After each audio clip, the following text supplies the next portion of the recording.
November 19th, 2009. When I was a kid, I played a game that changed my viewpoint on video games as a whole. A game that made me fall in love with narrative and story and characters and the world that these components existed in. This game was Assassin's Creed 2. This is a game that is very close to my heart, and replaying it always feels like visiting an old friend. Returning to memories from my childhood that are still ingrained in my memory to this day. This game is simply the story of a man who was driven against his will to live a life of pain and suffering. A life that seemed to seek him with no remorse. AC2 is the story of loss, revenge, redemption, love, friendship, but most importantly, AC2 is the story of accepting change. This game will always bring back memories of the good old days, back when Assassin's Creed had meaningful stories and a superbly crafted narrative, back when this series was handled with care and respect that it deserves, from development teams with unparalleled creativity. My 8-year-old self had no idea how important this piece of media would be to me in the years to come, but today, it's time to go on a journey back to 2009, to look back and celebrate over 10 years of Assassin's Creed 2.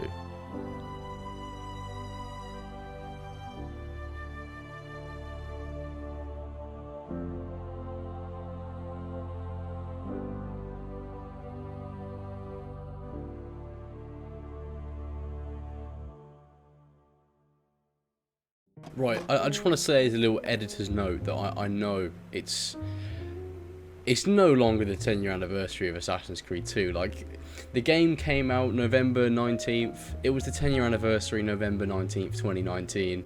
I don't have to spell that out to you. I'm late as fuck. But it don't matter. It's all good. We're just going to get on with it. You know, like normal gamers, like fucking rational gamers. We all know it's common knowledge that my retrospectives and my reviews, they're the most anticipated on YouTube. You know, until I upload a review, nothing else really matters. I know James has got an amazing video out about his Assassin's Creed 2 retrospective, and you know, there's plenty of other people on this site as well that have done their you know, their own opinions on this game 10 years later. At the end of the day, let's get on with it, because this video is going to be really long, like really fucking long.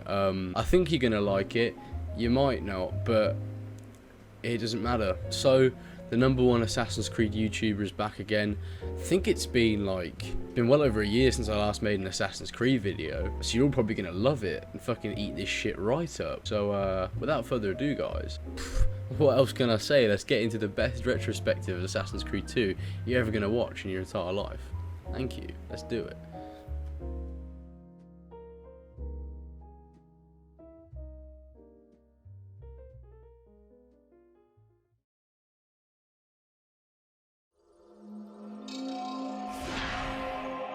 Our story begins actually with a recap of the previous game.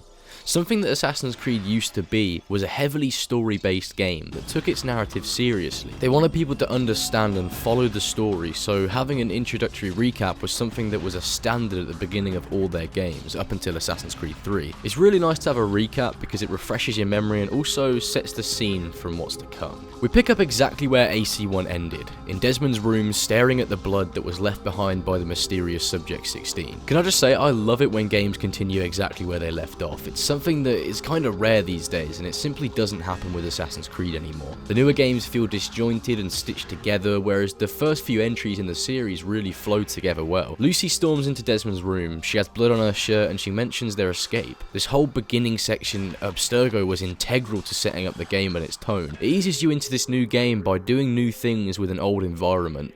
But most importantly, they waste no time introducing us to our new protagonist. This time, we wouldn't be following the footsteps of Altair. Instead, we have a new ancestor, Ezio. Little did we know at the time that we would follow his life from his very birth to his death. We didn't know that we would follow his story for the next 3 years of games, and we didn't know just what we were getting ourselves into.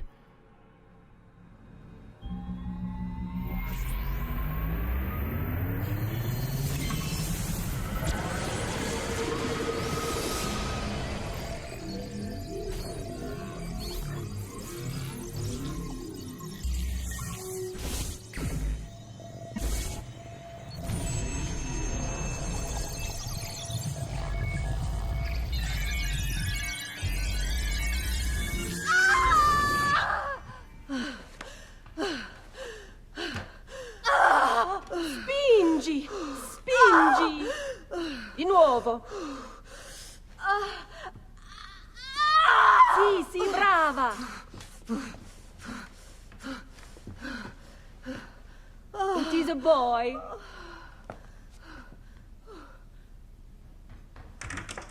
Oh, my love. Mi dispiace. I was at the bank when they told me. Did I miss it? Am I too late? Give him here. Giovanni. Shh, my love. It will be all right. Tu sei un uditore.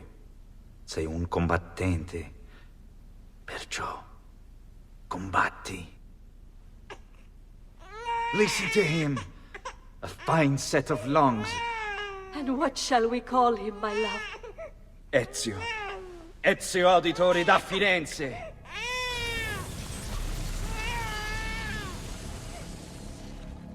This introductory section is superb, and to be honest, I've played it enough times to memorise every bit of dialogue from this section. Yeah, Assassin's Creed 2 is one of those fucking games. There's a lot of setup too. Desmond exploring his eagle vision, Lucy taking the memory core, the setup of Ezio, Subject 16, Lucy fighting guards, the modern day assassins, and the long war between the assassins and Templars, and the state of that war in the modern day. It's packed full of stuff that sets up what this game is going to be about, just how the beginning of a game should be. Anyway, after chatting to Sean and Rebecca for a bit, it's time to jump back into the Animus, but this time we won't be exploring the Third Crusade in some ancient war zone. No, this time we're jumping into Florence in 1476, following the footsteps of Ezio Auditore on the day before his life changed forever. As soon as you're thrust into the Animus, a cinematic view of 15th century Florence stretches as far as the eye can see. Something that AC1 lacked was cinematics and camera work. AC2 has this instantly, and it does a fantastic job of building the atmosphere and introducing us to a 17-year-old Florentine noble Ezio, who seems to have gotten himself involved in a bit of an altercation. This section perfectly sets up Ezio and his relationship with others. We see him as a confident, bold, and capable young man. AC2 did in its first hour what AC1 failed to do for the entire game, which is give the protagonist a relatable and likeable personality. Don't get me wrong, I love Altair, and I wouldn't have changed the way they executed his character, but Ezio is leagues better from the moment you're introduced to him all the way until his death scene in Embers.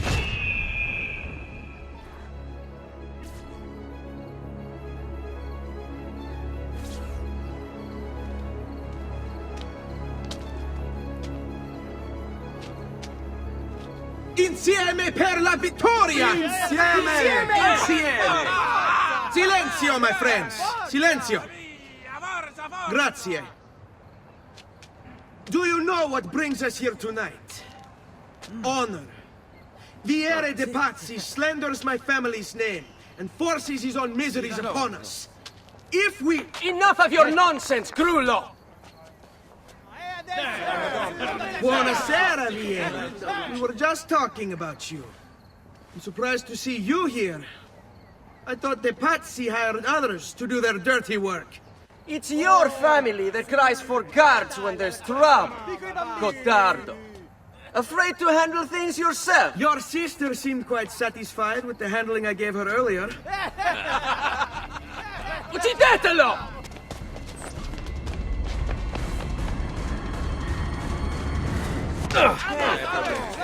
A lot of Ezio's charm can be attributed to how the voice actor of Roger Craig Smith played Ezio. At this point in the game, Ezio is 17, and Roger Craig Smith highlights this by adjusting the tone of Ezio's voice to suit his age. Throughout the game, Ezio's voice becomes deeper at certain points to show the passage of time, and to show Ezio's progression further into his life. During this point at the beginning of the game, he has a higher pitched voice and speaks with arrogance, which is indication that he's still juvenile and has a long way to go. But I digress. The game further introduces you to Ezio's immediate life when Federico shows up and teases Ezio, telling him that he still has much to learn in the way of fighting. The whole next 10 to 15 minutes of the game is absolutely perfect, not only for exposition purposes but also because it introduces players to a wider range of mission structures that were not present in the first game. We have our first set piece fight section, followed by a travel mission which introduces us to doctors, a race section, and finally one of a few interactive quick time events in which we get to undress a collection of polygons and pixels. How exciting. I've got to admit though, this scene When I was a kid, this was probably the most uncomfortable thing I'd ever seen in my entire life. As an 8-year-old, I probably shouldn't have been playing it, but you know, let's get back to it. But I'm getting way ahead of myself here. The scene that stands out from this section takes place on top of the church, following Federico and Ezio's escapades of the night. This scene is borderline perfection, and I still get chills when watching it even now.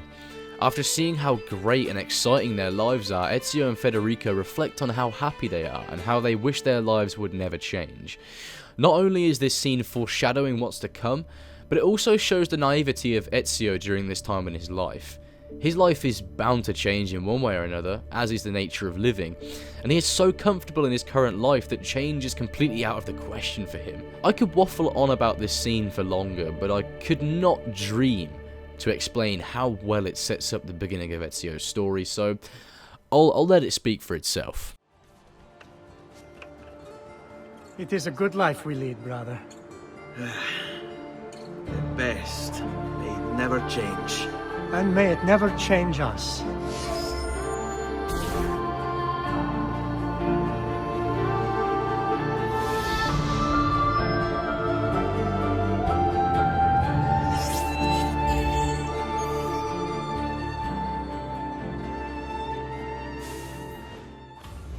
This title sequence just screams, we put so much time into this, and it's going to be amazing. I may not have appreciated this scene as much as I do now when I was younger, because I was 8 years old when this game came out, but to this day it remains one of my favourite scenes in all of video games. The moment atop the church is the very beginning of Ezio's story and his first steps into the Assassin Brotherhood. It's almost as if Ezio takes to heart Federico's words, and may it never change us, because although Ezio grows and changes throughout the course of his life, he still remains true to that 17-year-old boy that he once was. And that 17-year-old boy becomes the wisest and most influential mentor that the Assassin Brotherhood has ever known, which makes the whole beginning section of the game so damn good.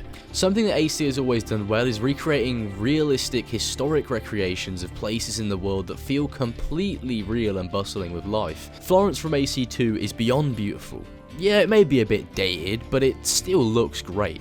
It's a conjunction of the tightly packed streets, the golden hue across the city, the sounds of people going about their day, and Jesper Kid's superbly composed soundtrack that makes Florence feel real and almost living compared to what we had seen in previous games. Yes, it may be the various interactive quests and shops and being able to blend with crowds, but I think above anything, it's the way Ezio feels like a part of this city.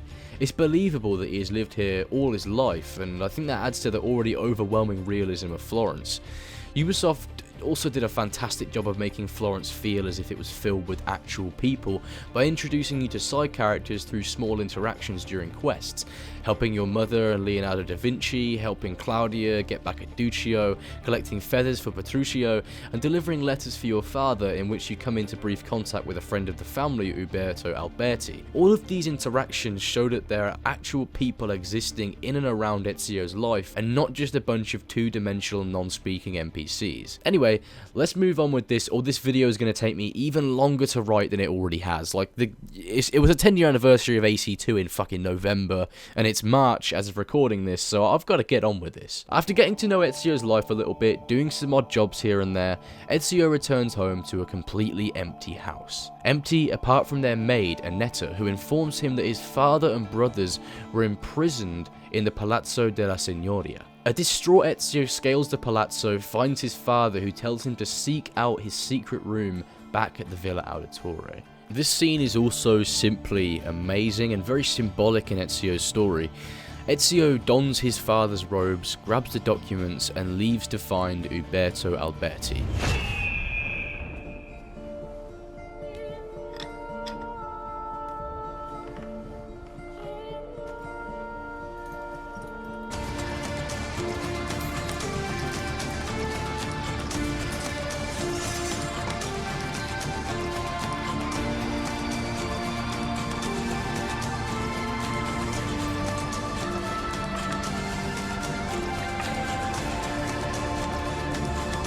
To bring this to Messer Roberto. This This next scene is honestly chilling. Unbeknownst to Ezio, Uberto Alberti is the man that actually had his family imprisoned, which is why it's so chilling looking back because of the way that the Gonfalonieri reassures Ezio that everything will be okay, all whilst knowing the true fate of the Auditores. But the true desperation in this scene comes from Ezio. His family has been imprisoned, and his life that he knows it is hanging in the balance. Even the way he knocks Uberto's door is frantic, desperate for someone to help him out of this dire situation. It never hit me before, but this scene is actually so powerful because of the range of emotion Ezio shows. Desperation, fear, confusion, and lastly, relief, when Uberto says that he can help save his family, which makes their demise all the more heartbreaking.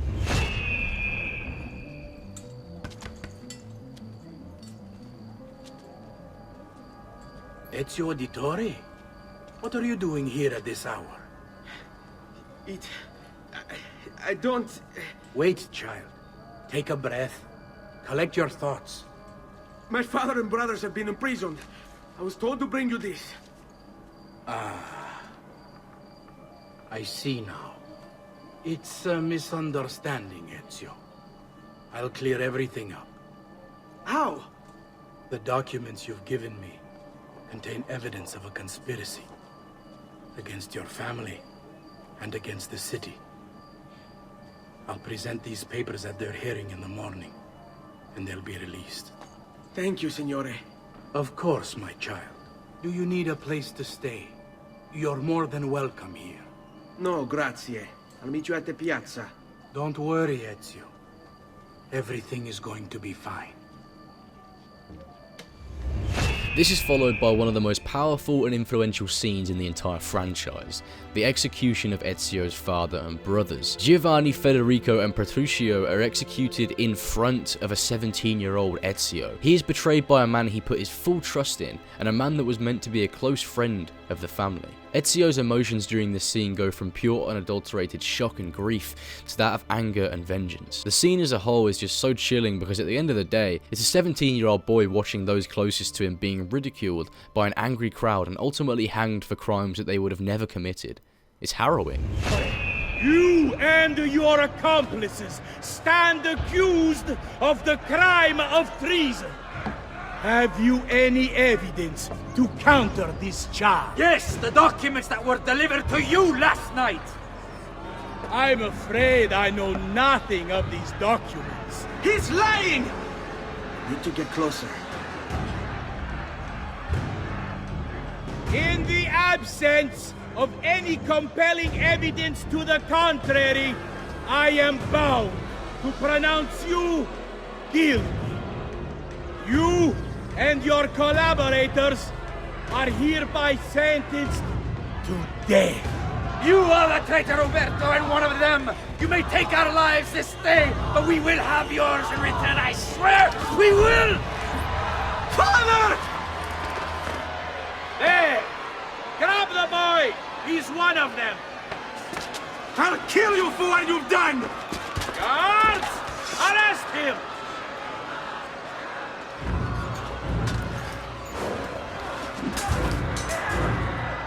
Abattetelo. Better run, boy. And fast. This scene feels so genuinely real, and I remember even 8-year-old me was invested in Ezio as a character, and I was able to empathise with the pain he was feeling. Obviously, he's a fictional character, but you get what I'm trying to say. It really does a fantastic job of showing how Ezio's life has essentially fallen apart right in front of him. You can hear how distraught he is in his voice. This moment is the catalyst that drives Ezio to a path of vengeance and sets in stone his journey into becoming the mentor of the Assassin Brotherhood. However, vengeance was not possible without the help of those close to him, the supporting cast of characters. In all honesty, the supporting characters in Assassin's Creed 2 is superb, and the bond that Ezio has with them at this point in the game and later in the game just feels so organic. Claudia, Maria, Leonardo, Paola, even Annetta are all fantastic during his Florence section at the beginning of the game, and are the fuels that drive Ezio forward in light of what's happened. Annetta takes Ezio to Paola, who teaches him the skill of hiding in plain sight.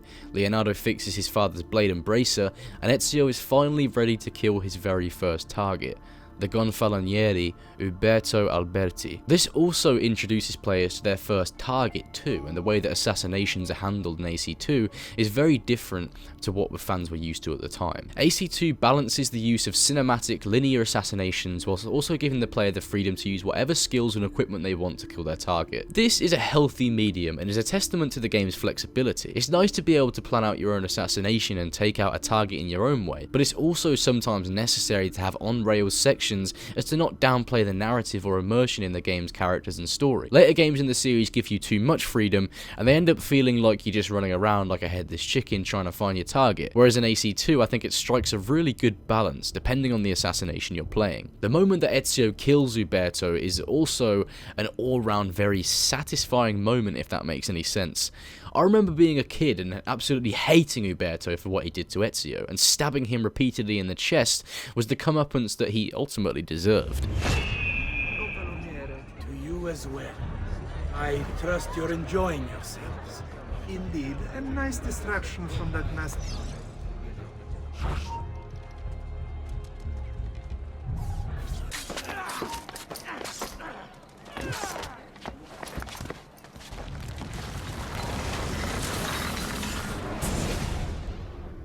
You would have done the same. To save the ones you love. Yes, I would. And I have. The Auditori are not dead! I'm still here! Me! Ezio! Ezio Auditore! During this scene again, you can hear the rage in his voice.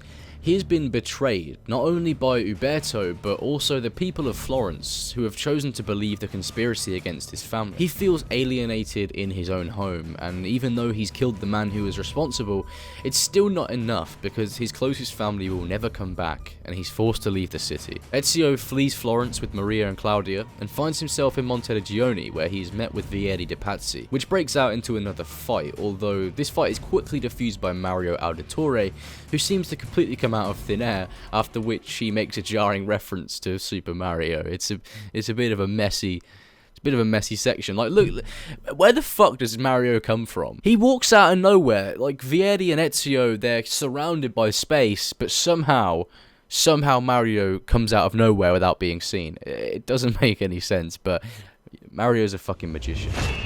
You have my thanks. Keep the sword, Ezio. Do I know you from somewhere? Don't you recognize me? It's me, Mario! Uncle Mario? It's been too long, Nipote. Far too long. I heard what happened in Firenze. Terrible. Come, let's get you all away from here.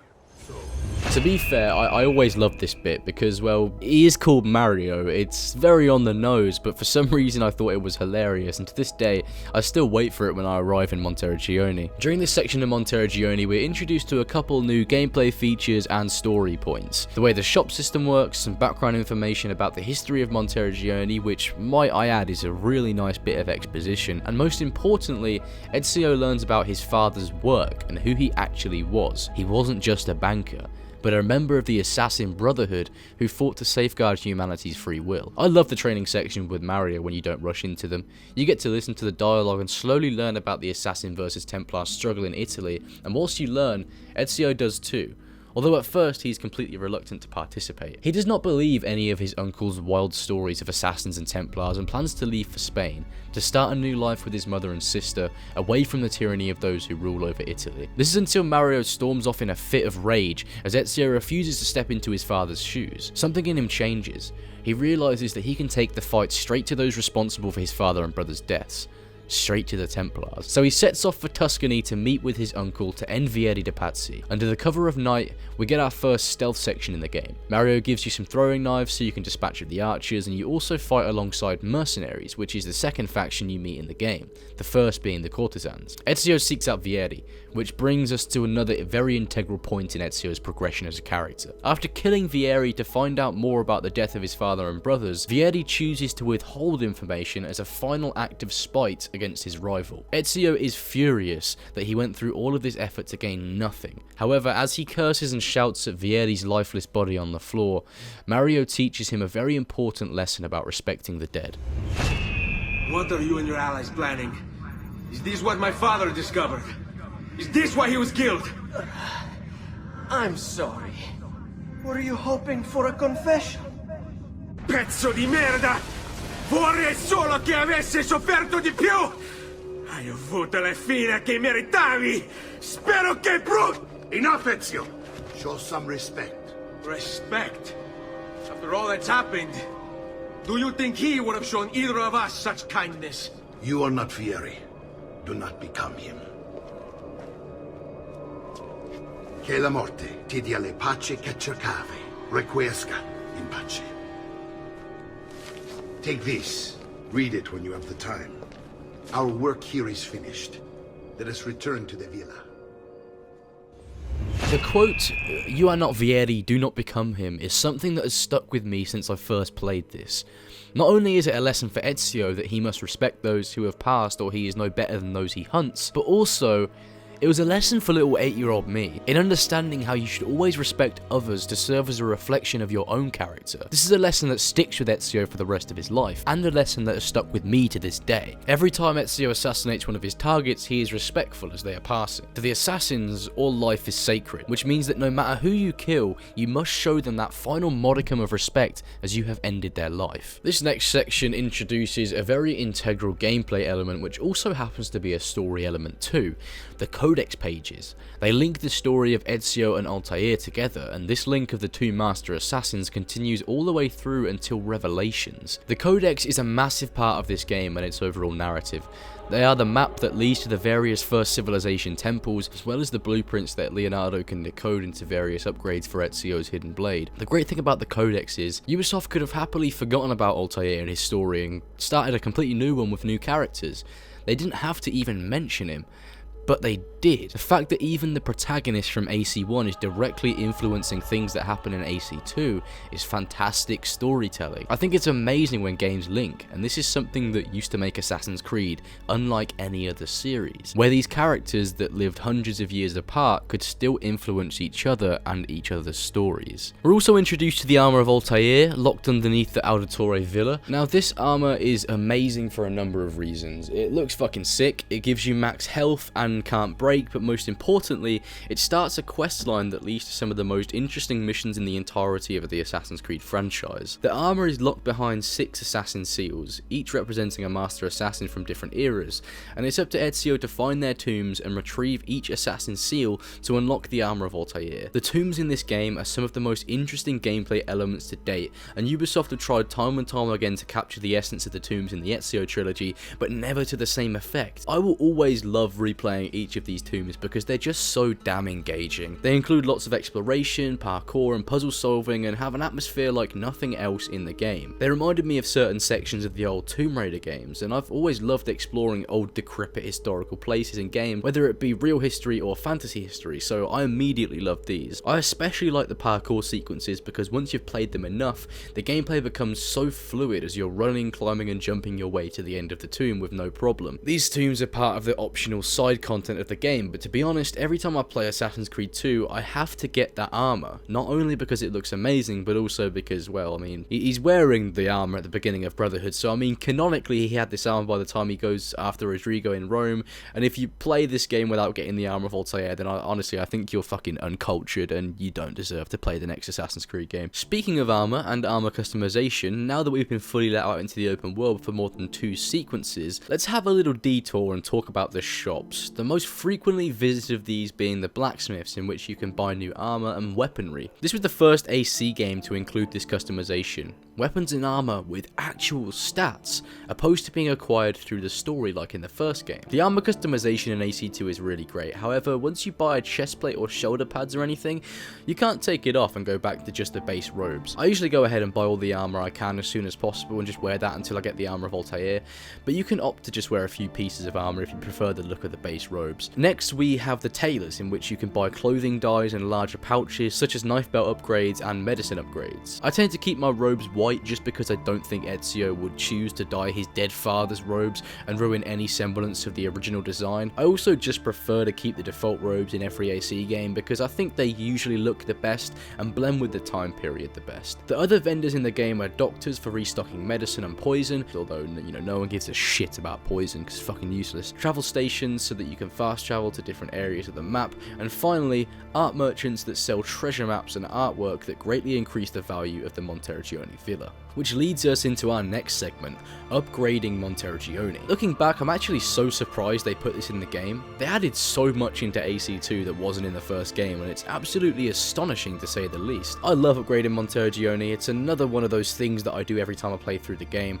It's like a necessity for me, because to achieve full sync with Ezio, you have to do everything that he did, so I tend to always get the Armor of Altair, and I always upgrade the Monteriggioni to its maximum. I love this feature so much. Being able to renovate the town was the developers going above and beyond to make sure that AC2 was leagues above the first game. This was back when they hadn't discovered that they could still make money from copy and pasting, back when AC had ambition and passion. They even went that bit further and had Monteriggioni gradually change cosmetically as you pay for more upgrades. It almost looks like a completely different place when you have it fully upgraded. The buildings look nicer, there's more people, there's even a better looking hue to make it look more pleasant, instead of being dull and grey like it is when you first get there. Oh yeah, you can also collect shitty statuettes around Monteriggioni that do absolutely nothing, so that's really great. Right, I've covered all the bases when it comes to Monteriggioni. I just thought I'd have to get that out of the way before carrying on with the story. Right, back to the scheduled programming. So now that Ezio has taken out 2 of his targets, it's time to return to Florence to hunt down Francesco de Pazzi, Fieri's father. Before killing him though, we return to Leonardo and have him decode another codex page, but this time it's a blueprint for double hidden blades and some new assassination techniques. Ezio's progression as an assassin is following the footsteps of Altair and utilizing the techniques included in the codex, a beautiful mirroring of the two characters once again. You learn how to perform air assassinations, ledge assassinations, and hay bale assassinations, which will be a vital part of the game to come. I mean, like, imagine playing Assassin's Creed and not being able to air assassinate. It sounds crazy because we've had it for so long. Introduced to La Volpe and take part in our first tomb, I think the introduction of tombs through the main story was a good stroke. It makes them feel as if they're part of the world. It also introduces players to the idea of tombs so that you can determine whether or not you want to do the rest of them in your own time. Scaling the Palazzo della Signoria and killing Francesco de Pazzi is light work for Ezio, and afterwards we are met with a really nice scene with Lorenzo de Medici and Ezio, and the story of how their families formed a close bond. When I was 6 years old, I fell into the Arno.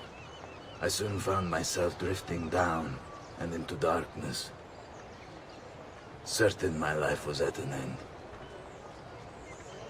Instead, I woke to the sound of my mother weeping. At her side stood a stranger, soaking and smiling at me. My mother explained that he had saved me. And so began a long and prosperous relationship between two families. Yours and mine. I am sorry I could not save your father and brothers. You have nothing to apologize for. I believe Jacopo de Pazzi played a part in their deaths. They attack on you as well. I need to find him. That coward fled before we could arrest him. Have you any leads? No. They've hidden themselves well. They? Jacopo was not the only conspirator to escape.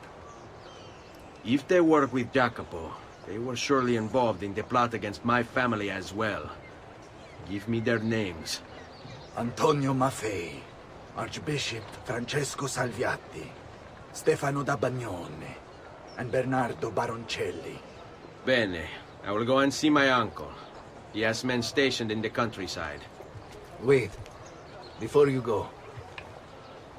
A codex page. I took it from the files of Francesco de Pazzi, seeing as he clearly no longer needs it. I've always had an interest in things of antiquity, as did your father. It is meaningful to me as well. Then consider it a gift. Che il Signore ci protegga.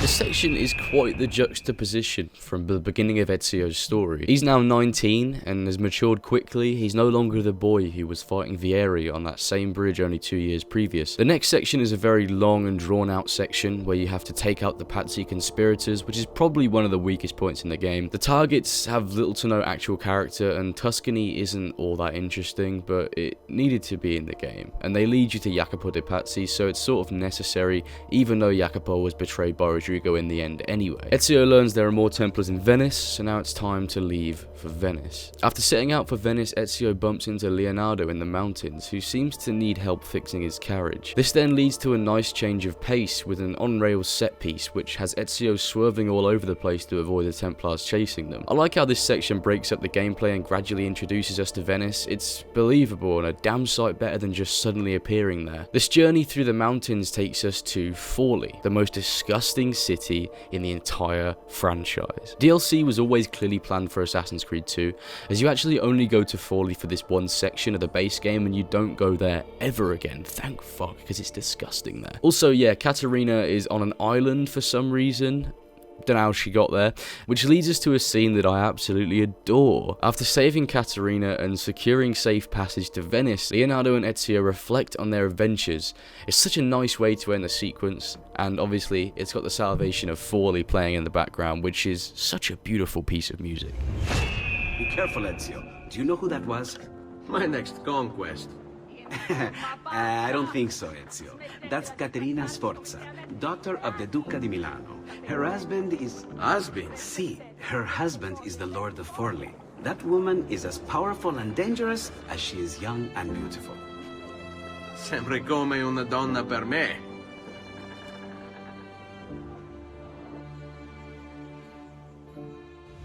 This leads us into the next modern day section, which to be honest took me completely by surprise when I first played the game all those years ago. A lot of questions are answered in this part, but we also have a lot more questions as a result.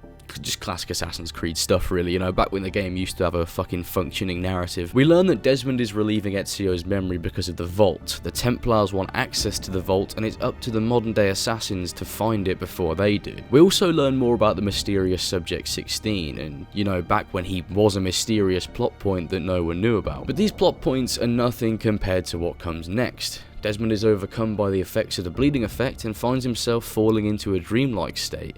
The bleeding effect forcing him to relive a suppressed memory of none other than Altair. I remember when I was a kid and I really wanted to be able to play as Altair again because he was just so cool to me, and my wish was granted, which is something that doesn't happen a lot with games these days. Developers rarely ever listen to the wishes of their fans, and when this section loaded and I was back in Acre playing as Altair, I honestly couldn't have been happier. It was like a dream come true, and looking back on it, it showed a huge amount of integrity from the developers of AC2. They respected the first game enough to recreate a whole section of Acre and allow fans to play as Altair again. If that doesn't scream that they really cared about this project, then I don't know what does. It also clears up some confusion regarding how the Animus works and how genetic memories work in Assassin's Creed. This memory is the conception of Sif, which is the child that Desmond is a descendant of, meaning that when Altair and Maria are done doing the deed, there are no more Altair memories left to relive. The memories of Altair's life have been passed on to Sif and will eventually make their way to Desmond. No more of Altair's recorded memories can pass on to Seth because he has already been conceived by this point. Yeah, honestly, it's kind of confusing, and the genetic memory of Assassin's Creed always confused me a lot, but this section of the game does a good job of visualizing how it would work using characters that we already know of. Plus, it also explains why we aren't following Altair anymore, because, I mean, Desmond physically can't. Let's get back to the main adventure anyways. Ezio is now in Venice, and we get a nice tour of the city to settle us in. This is also the section that many people have accidentally chosen to not hug Leonardo, and I say accidentally because, well, who the fuck doesn't want to hug Leonardo? If you go out of your way to not hug him in this bit, then you're literally a fucking horrible human being. This sequence is by a long shot the weakest in the game, and the main reason being is because of the repetitive mission structure. The characters are actually great. It's cool to meet Rosa and Hugo and Antonio, even though Hugo isn't actually fucking used at all towards the end of the Venice sequences of the game. They feel a lot different to characters we met in Florence, but the missions in this section, oh god are they bad. After the tour of Venice we meet Rosa. escort her back to the thieves' hideout, we learn to climb leap, we then practice the climb leap, we have to free Hugo's men from prison, then we assassinate 3 random dudes that we have no exposition on, and finally have to do some mental fetch quest for Hugo. These missions are not fun and have little substance to them whatsoever. It's just go here, grab this, go here, kill him. It isn't fun, and it certainly isn't very engaging. In fact, when replaying this section of the game, I actually took a huge break from replaying it because I couldn't be asked to finish it. We didn't need all this filler nonsense. I get that they needed to set up the characters and the assassin versus Templar struggle in Venice, but surely they didn't have to send us on a wild goose chase to achieve this. However, this is where the shit ends. In fact, these next sequences in Venice are some of the best of the entirety of the game. We have the flying machine section, which is obviously a highlight of the game. It was marketed quite a fair bit, so you know that the Carlo Grimaldi assassination and prep is going to be damn good. I really love the setup to this assassination, trying to find a way into the Palazzo Ducale with Antonio but to no avail, and finally coming up with a plan with Leonardo and Antonio on how to get there leads to some really good character moments. The actual flying machine mission itself is great too, and is just another testament to how far Assassin's Creed had come just after 2 years. This is not the type of shit you'd get in AC1. I will always like the assassination of Carlo Grimaldi, probably because it was the E3 demo, but it's just so fun to do. Crashing onto the top of the palazzo, stealthily taking out the archers and getting to Carlo just too late to find that he's already poisoned the Doge. It's just a great moment, and it really showed the lengths that the Templars would go to just to have power and control. Stop! Signore, don't drink that! You are too late. The Doge is dead. What? Carlo? Apologies, Signore. But you should have listened to me when you had the chance. Seems you have failed, assassin. Forgive me, Signore. I tried. Why? What was it all for? Assassino!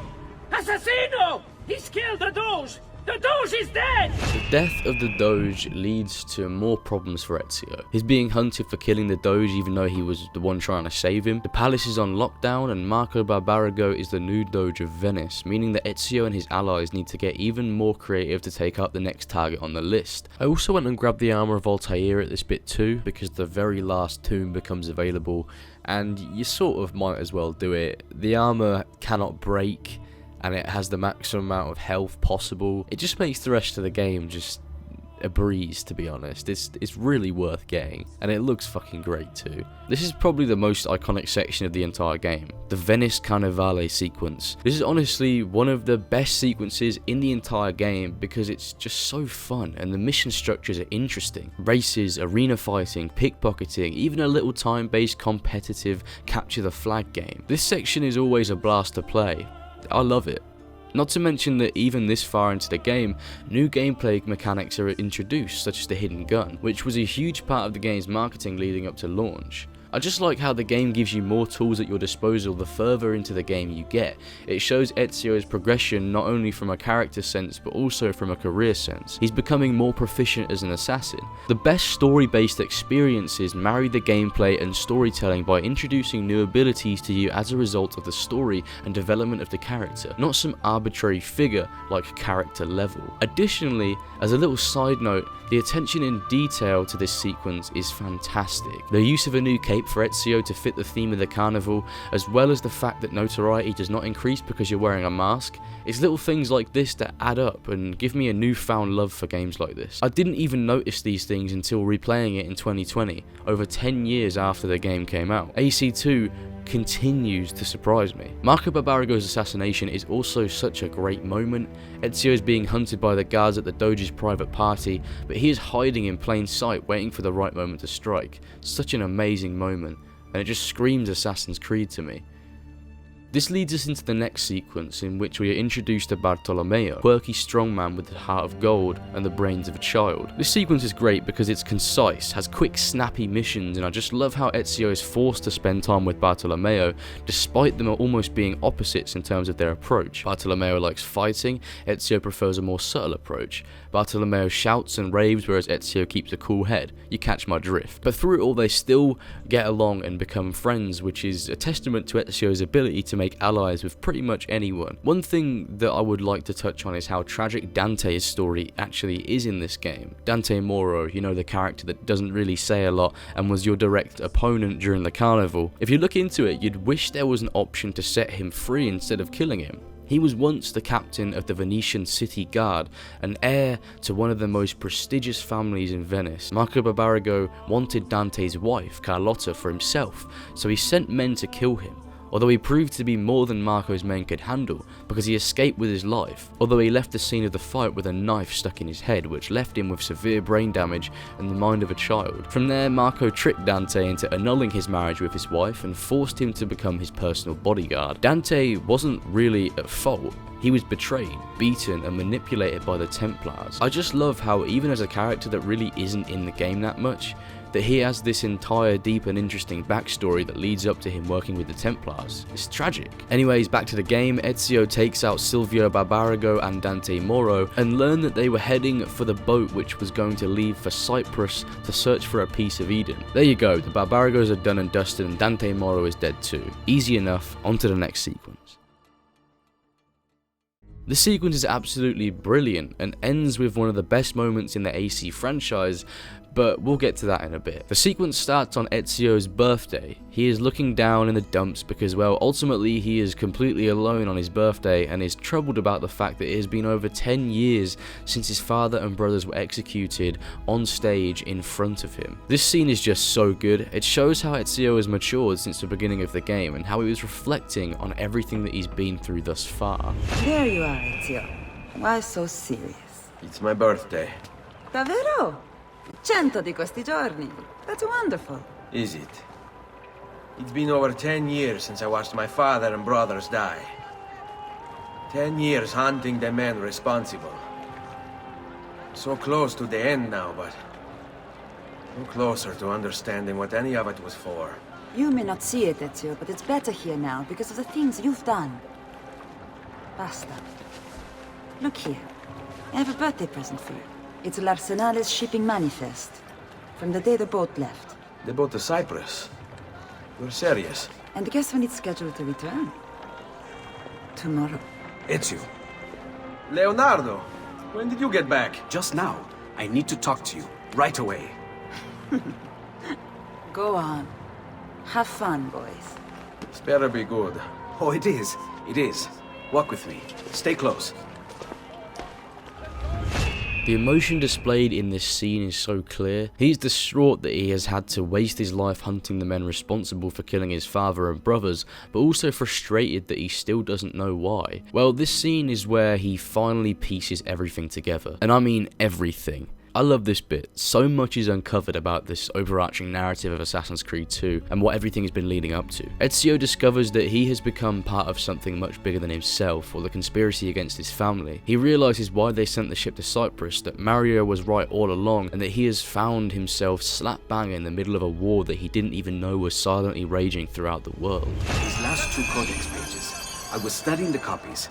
I don't know why I never saw it before, but when put together, I realized the markings on the back clarify into words.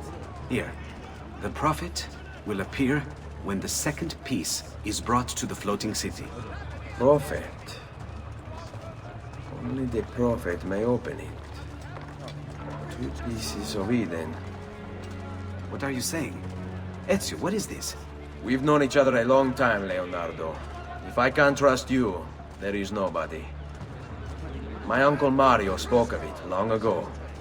A prophecy hidden in the Codex, leading to an ancient vault that holds something very powerful. Grandioso. But if you took these pages from the Barbarigo, then maybe they know about this vault too. That's not good. Wait. What if that's why they sent the ship to Cyprus? To find this piece of Eden and bring it back to Venezia. When the second piece is brought to the floating city, the prophet will appear. Only the prophet can open the vault. My God!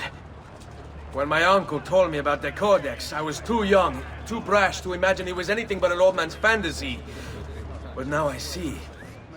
The killing of Mocenigo, even the Medici, my father and brothers. It was all part of his plan. To find the vault. The Spaniard. Rodrigo Borgia. The boat from Cyprus arrives tomorrow. I plan to be there to meet it. Good luck, my friend.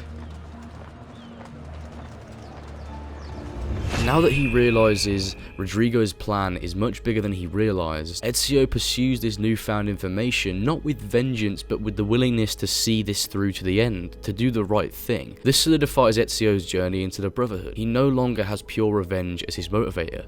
He must stop the Spaniard at all costs. After tailing a guard for simply too fucking long, we steal a guard's armor, Hitman style, and make our way to meet Rodrigo. You really have it? You were not followed? Absolutely. Everything went perfectly. We have followed your orders exactly as specified. The mission to Cyprus was more difficult than expected. There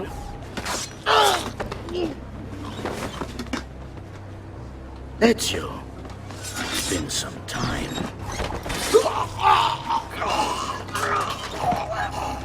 Rodrigo. So, where is he? Who? Your prophet.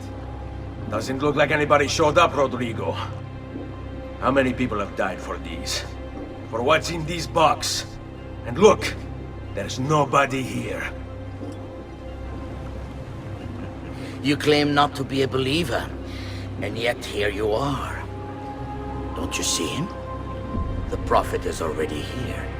I am the prophet. Now give me the apple.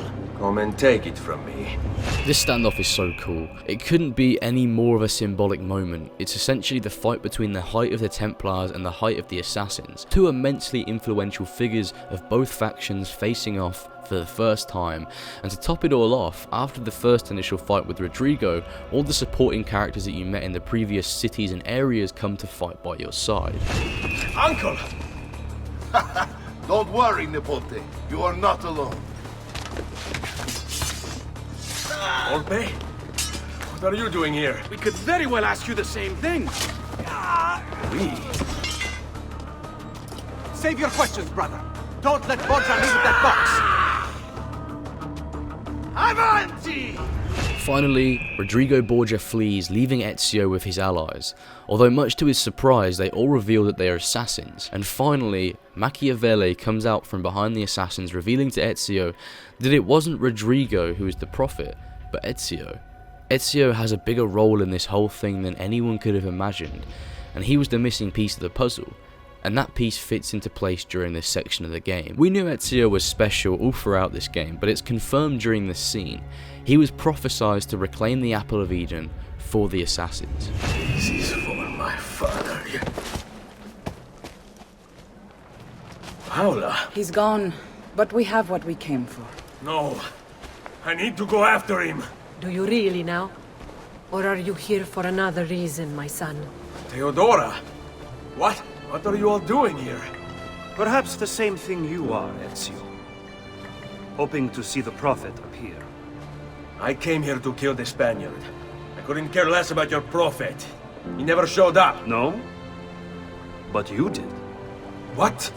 A prophet's arrival was foretold. And unbeknownst to us, here you are. Perhaps all along, you were the one we sought. Cosa? Who are you? Niccolò di Bernardo de Machiavelli. I am an assassin, trained in the ancient ways to safeguard mankind's evolution. Just like you, and each one of us here. You are all assassins? Paola. Volpe. It's true, Nipote. We have all been guiding you for years, teaching you the skills you would need to join our ranks. I think it's time. We have our prize, but there is much to be done. Come, meet us here at sunset.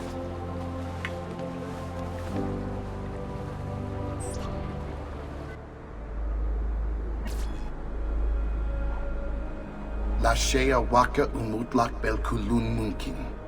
These are the words spoken by our ancestors that lay at the heart of our creed. Where other men blindly follow the truth, remember. Nothing is true. Where other men are limited by morality or law, Remember, Everything is permitted. we work in the dark to serve the light. We are assassins. Nothing is true. Everything is permitted. It is time, Ezio. In this modern age, we are not so literal as our ancestors, but our seal is no less permanent. Are you ready to join us? I am.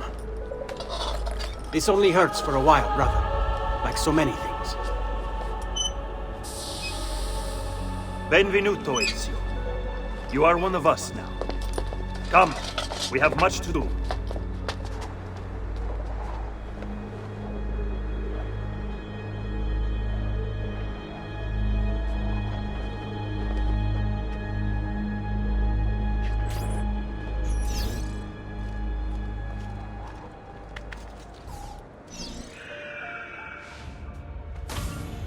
This is actually the first time in the entire game that shows us that the assassins still have an order. Up until this point it seemed as if the assassins were already defeated, with scattered members of the order still clinging on to what little hope they have left of defeating the Templars. It is this moment in which it's realised that the order is still strong, but they're simply choosing to hide in plain sight, opposed to all collecting in the same place like the assassins of Masyaf. Now comes the moment that Ezio is inducted into the Assassin Brotherhood, atop a tower in Venice.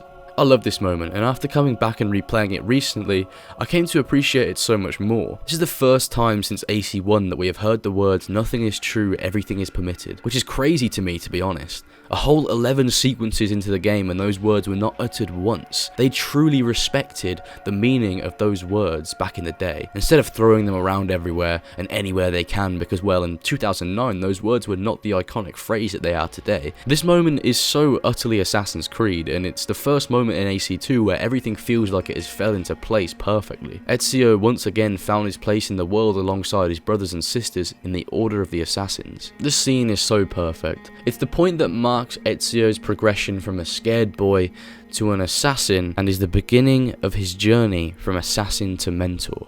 Now this is where the game takes a strange sort of turn. The DLCs. One where you go to one of the ugliest places in the entire franchise and achieve nothing, losing the Apple of Eden in the process, and one where you jump like 9 years into the future and kill a bunch of people with almost no explanation to reclaim the apple. So yeah, they're kinda pointless. Don't get me wrong, I actually enjoy playing both of these DLCs. More Ezio content is a massive win to me, and Sequence 13 actually has my favourite moment in the entirety of Assassin's Creed in it, but they're just objectively very all over the place. They have essentially nothing to do with the main story at all. Let's start with Sequence 12. Ezio and Machiavelli arrive in Forli with the impression that the apple will be safe with Caterina Sforza within the walls. I don't really know why they have this impression, because Forli is literally a decrepit pile of dirt, and the assassins already have a fortified city in Monteriggioni, but never mind. It was a good idea. It's a good idea, okay? Let's pretend it's a good idea. Forli is being invaded by the Orsi brothers and their forces, so you go on some dumb quest to save Caterina's children and then dispatch both of the Orsi brothers. As Ezio slides the blade into Keko Orsi's throat, he stabs Ezio in the gut, causing him to drop the apple, which is then claimed by Fra Savonarola. Ezio wakes up weeks later dazed and confused, and he's got a fucking beard, and that he doesn't shave it for the rest of his life, and he gets the map from Caterina. The map for the fuck is the map for? Codex map. The fucking Codex map. He gets the Codex map from Caterina and then spends the next 9 years looking for the apple. During those 9 years, the events of AC2 Discovery happen, but nobody gives a shit about that shit game, so let's gloss over that, into Sequence 13. Once Ezio returns to Italy after the events of AC2 Discovery, Machiavelli sends word to Ezio that Savonarola is in Florence and is controlling the city's politicians with the apple, as well as burning all of the city's knowledge in the form of books and art. Ezio comes back to Florence to rid his city of the tyrannous monk. The premise for this DLC is actually fantastic, to be honest. Writing that makes it sound so exciting. But where this DLC falls short is not in its narrative characters exposition, but the one thing that truly matters in a game, the core mission structure and gameplay. The DLC basically has you running around killing nameless targets in a variety of assassination missions. The actual assassinations themselves aren't too bad. They're a bit repetitive, but they can be fun. But this repetitive nature, coupled with the lack of exposition as to who these people are, is what brings the entirety of Sequence 13 down, in my opinion. But before you all lose hope that Sequence 13 is a waste of time, the final cutscene of this DLC has within it the best moment in the entirety of the Assassin's Creed franchise. It almost excuses the terrible mission structure, lack of exposition, and wild goose chase that occurs before this section.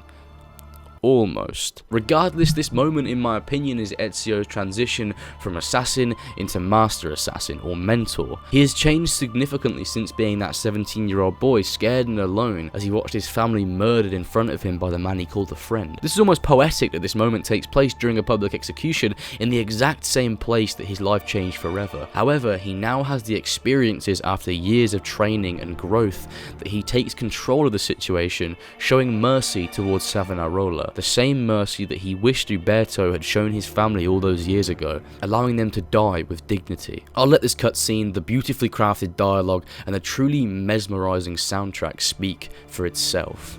No one deserves to die in such pain.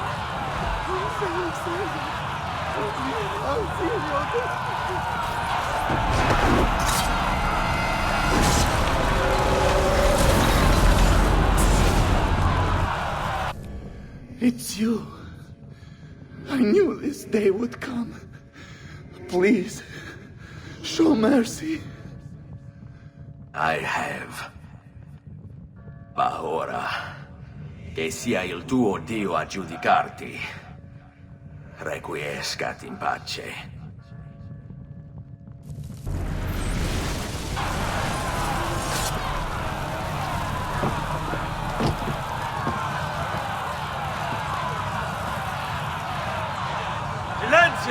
Silenzio! 22 years ago, I stood where I stand now and watched my loved ones die, betrayed by those I had called friends. Vengeance clouded my mind. It would have consumed me, were it not for the wisdom of a few strangers who taught me to look past my instincts. They never preached answers, but guided me to learn from myself. We don't need anyone to tell us what to do. Not Savonarola, not the Medici. We are free to follow our own path. There are those who will take that freedom from us. Too many of you gladly give it. But it is our ability to choose whatever you think is true that makes us human. There is no book or teacher to give you the answers, to show you the path. Choose your own way. Do not follow me or anyone else.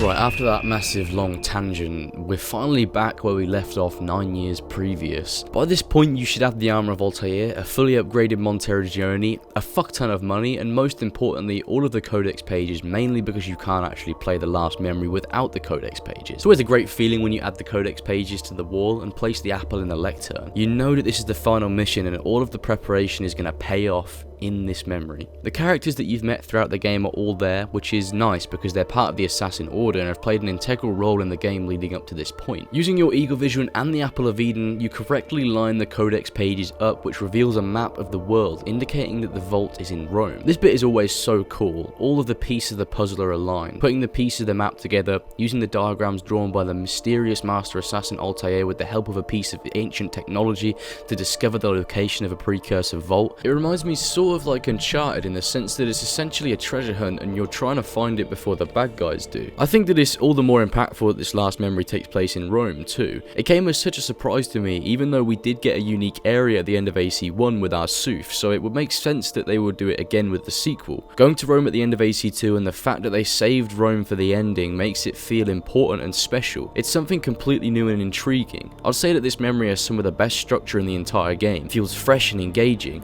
One minute you're scaling the side of the castle, the next you're fighting guards, and the next you're stealthing it through groups of monks. This mission takes all of the elements of gameplay that we'd seen in previous missions and fuses them together. They clearly put a lot of effort into designing this section as to make it tense, which adds to the weight of the narrative. After bypassing the defenses and making your way to Rodrigo, it's time to finish the job. Only in Ezio's arrogance, he allows Rodrigo to overpower him and blast him away with the Staff of Eden. This is where Ezio actually uses the Apple of Eden to create copies of himself to fight alongside him, much like Al-Mualim did in the end of AC1. This was a really well placed callback to the first game, and instead of this trick being used against you, it was your time to use it to your advantage. After a pretty easy fight where you can essentially just back Rodrigo into a corner and rape him, Rodrigo claims the apple from Ezio and stabs him in the stomach, probably reopening the deep wound that he got 9 years previous when Keko Orsi stabbed him. Ezio goes unconscious, and upon waking up, Rodrigo is nowhere to be found. Using your eagle vision, you discover 2 buttons which opens a secret passage to the vault itself. I always loved the shift in tone when entering the vault. It feels like a sci-fi with all this neon lighting, futuristic architecture and machinery. Now comes the final confrontation between Ezio and Rodrigo, the moment that the entire game had been building to from the very start. Ezio throws his weapons to the ground, challenging Rodrigo to a good old-fashioned fist fight, and with nowhere to run, Rodrigo is forced to oblige. Open, damn you! Open! It's over, Rodrigo. No more tricks. No more ancient artifacts. No more weapons. Let us see what you are made of, old man. All right then, if that's how you want to play it. And so ensues another fight between Ezio and Rodrigo, this time on even ground. Neither were able to rely on their artifacts to help them, so of course Ezio beats the shit out of an elderly Rodrigo Borgia, although he ultimately spares his life, which is something that I've heard people criticize the game and Ezio as a character for. Let me explain why Ezio spared Rodrigo's life. He did it out of his own selfishness. He saw sparing Rodrigo's life as a way to symbolically let go of the past and to let go of the deaths of his father and brothers. That his path of vengeance was over, and in sparing Rodrigo, he was demonstrating that he no longer would be ruled by that vengeance. The reason why this is selfish and also arrogant from the perspective of the assassins is because Ezio chose his own emotional needs over his duty of safeguarding humanity's free will. Rodrigo Borgia was a direct threat to the free will of humanity, and it would be Ezio's duty to kill him. And Ezio deciding not to was logically a bad thing. I think that Ezio may have also believed that once he killed Rodrigo, someone worse would take his place, and that it's better to have an enemy that they have already defeated in power opposed to a completely new enemy. And this was sort of shown in Brotherhood, how Rodrigo takes a backseat and Cesare is the main antagonist. In the end, it was Ezio's hubris that stopped him from killing Rodrigo, which is a huge part of his Brotherhood arc. He still has a degree of arrogance and self-importance in Assassin's Creed 2, and it's part of his Brotherhood story in which he lets go of this arrogant, self-serving nature and becomes a true mentor of the assassins. You can't! You can't! It's my destiny! Mine! I am the prophet! You never were. Get it over with, then. No. Killing you won't bring my family back. I'm done. Nulla è reale. Tutto è lecito. Requiescat in pace.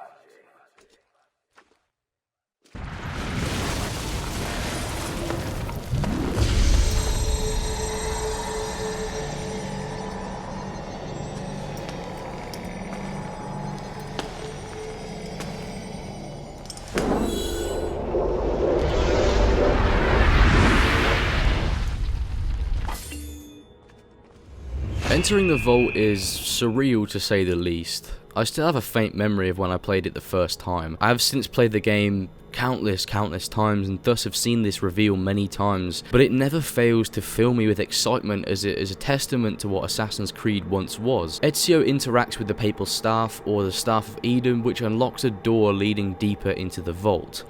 Walking through the vault is such a foreign experience compared to the rest of the game. Remember, this is the first time in the Assassin's Creed franchise that we get to see inside a proper First Civilization vault. Solomon's Temple, which was the vault underneath the Isu Temple in Jerusalem, is nowhere near the pristine architecture of the vault in AC2. As you approach a dark room covered in glowing hieroglyphs, an apparition of the Isu Minerva speaks before Ezio. Only at this point in the story back in 2009, they weren't called Isu, they were the more mysterious and nuanced, the ones who came before.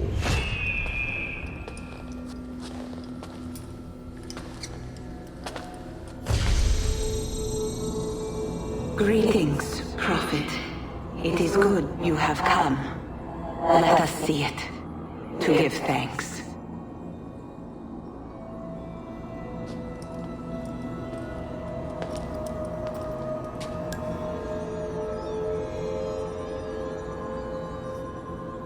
We must speak. Who are you? Many names. When I died, it was Minerva. Before that, Merva and Mera. And on. The others, too. Juno, who was before called Uni. Jupiter, who was before called Tinia.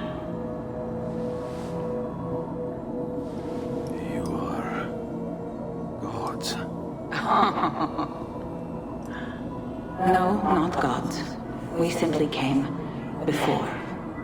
Even when we walked the world, your kind struggled to understand our existence. We were more advanced in time. Your minds were not yet ready. This was a really amazing payoff. My 8-year-old mind was completely blown at this point. The ending of AC2 far outweighs the levels of madness in the ending of AC1. For a long time we had questions about these precursors, who made the pieces of Eden and why are we trying to find them, and now we're finally meeting one of these precursors. So many questions are answered during this section, but so many more are created. Minerva tells us about the pieces of Eden and the solar flare that wiped out the species 70,000 years ago, and then it's going to happen to Earth again. The stakes had never been raised higher. You can't really get worse than destruction of the entire world, can you? The AC franchise past this point took a turn into some of the best storytelling that video games have ever seen, in my opinion.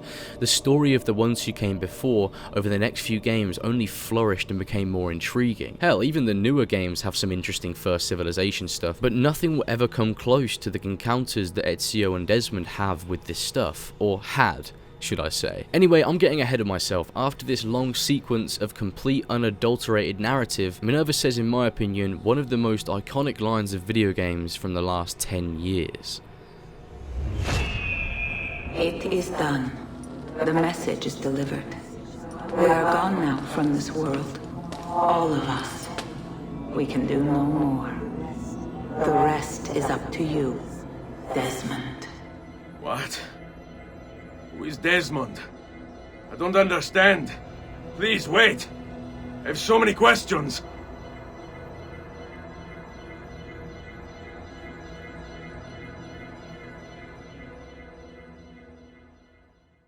What the fuck? This alone took Assassin's Creed's story to completely new levels. I have to commend Corey May on his work on delivering such a compelling narrative that did everything right and brought the series to heights we never thought were imaginable at the time. And this wasn't even it. There's another sequence during the credits where you get to play as Desmond. The Templars have found the hideout and it's time to test what the bleeding effect can do. There's only about 10 minutes until I Need all of my equipment ready to go before they do. Desmond! Yeah. All right, Sean, I need you and Rebecca to get everything in here packed up and loaded into the truck. You and I'll deal with the Templars. What, they're here? It was only a matter of time before they discovered us. To be honest, I'm surprised it took them as long as it did. Let's go.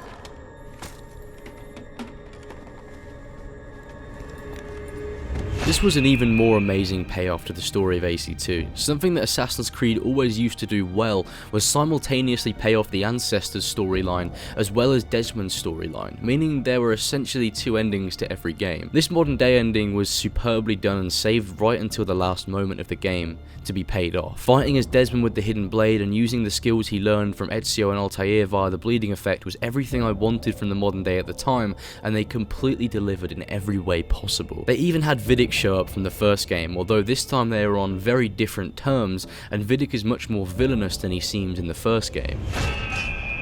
Uh-oh, Doc. Looks like it's just you and me now. Enjoy your victory, Mr. Miles.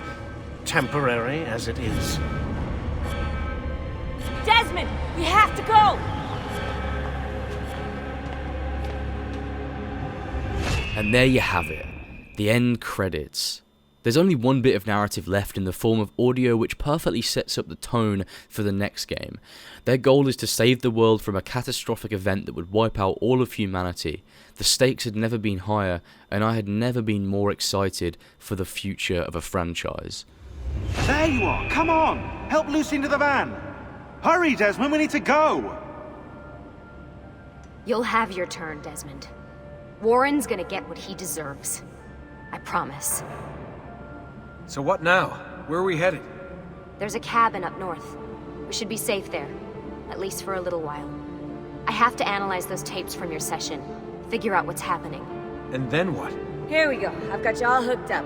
Got a long drive ahead of us. Figured you might want to play around with the Animus on the way.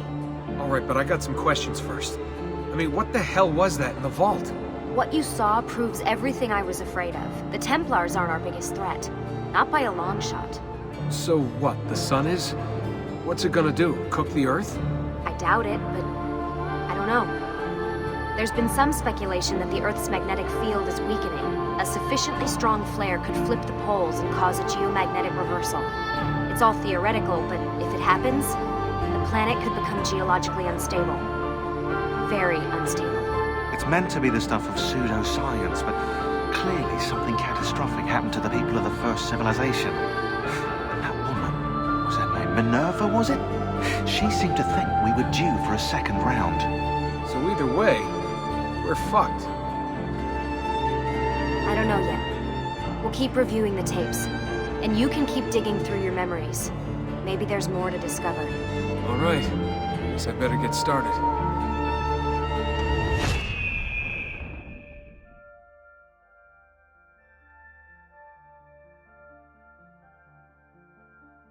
Assassin's Creed 2 is a game that is very, very special to me. It was the first game that really captured my attention at every turn, and it's ultimately the game that showed me how in-depth the game's narrative and story can be, and how narrative is something that should be cherished and celebrated in games. I could not thank the developers of this game enough for giving me an experience that I have come back to time and time again, and a story that I will remember and enjoy for the rest of my life. Patrice Désilets is a genius, and his plan for the original Assassin's Creed games had endless potential. It's such a shame that Assassin's Creed took a turn after Assassin's Creed 3 and the overall story got twisted and misshapen and perverted, because I will always hold the original Assassin's Creed story in the highest regard. Ezio as a character could not have been better. He was the perfect protagonist for this series, and his integration into Altair and Desmond's stories and the synergy between them three characters made for such a compelling narrative. The realistically written characters, the historical setting, the introduction of shops and armor upgrades and more customizability, the superbly composed soundtrack, and most of all, the sheer love and passion that had been clearly put into this game are reasons why Assassin's Creed 2